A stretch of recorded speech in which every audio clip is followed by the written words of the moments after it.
What is going to be the tipping point, do you think, that, really sort of brings all of this to a head? Because, obviously people all around the world are doing their numbers and they're looking at saying that this is not sustainable. The U.S. is living far beyond its means. It's not addressing the issues of all of the continuous reckless spending that's going on in Congress, the accumulation of debt. What do you think is going to bring it to a head? The tipping point here is psychological, and it's in this respect. It comes to the bond holders, T-bill holders, bond holders, and the new bond buyers. Okay. Mm-hmm. So if they believe that they're not going to get their money back paid in similar purchasing power dollars within reason, they will sell the bonds as Bill Gross did, or it certainly wouldn't buy any more bonds. So the tipping point is when you start to project the GDP to be lower and deficits higher, bond buyers, in this case, not in the normal case where normally you buy bonds in a weak economy. Mm-hmm. In this case, I think the bond holders will sell.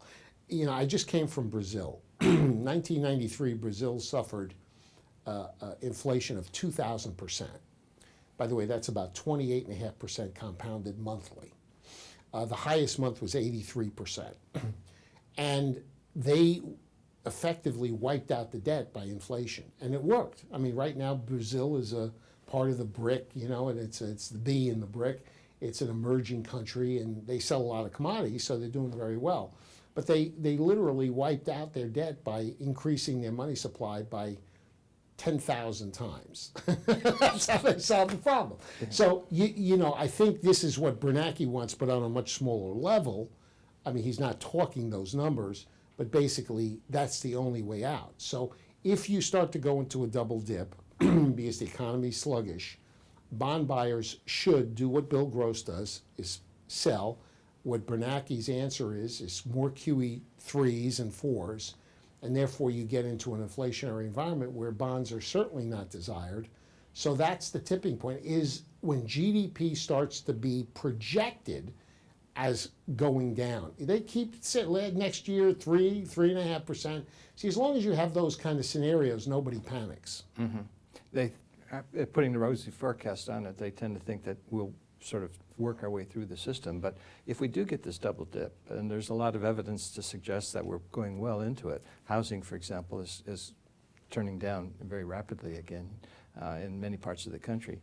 The tipping point could be reached maybe this summer? Well, that's a little trickier to call because you see, you need, the way it's viewed by the world mostly is they take a consensus of economists. So you have 50 economists. Most of those economists are Keynesian liberal economists.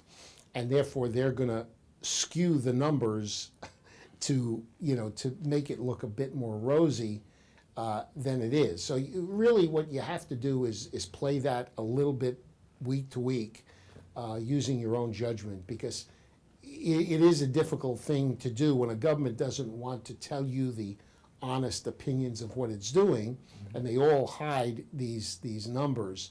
So you have to start to see this being very obvious, and then also what the budget is going to wind up being, how much of the spending is going to get cut. Some of it certainly will. How is it going to be effectuated? Is it going to be a lot this year or next year? And those things are a little bit subjective because we don't know what the outcomes will be of those questions. Yeah.